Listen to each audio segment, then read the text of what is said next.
Hello guys, welcome to our channel. In this video, I will show you how to stop WhatsApp from saving photos, videos, or media into your gallery or into your phone.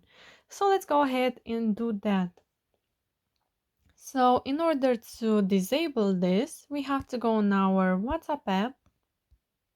Here I am on my main page with all the conversations, and then here you have to click on the top right corner on these three dots and then click the settings.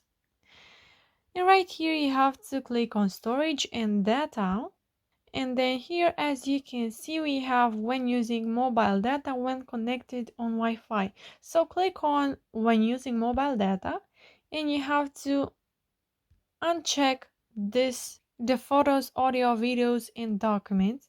And the same thing we will do to when connected on Wi-Fi. So click on that and uncheck all of these, and then click OK. And now WhatsApp will not save media into your gallery.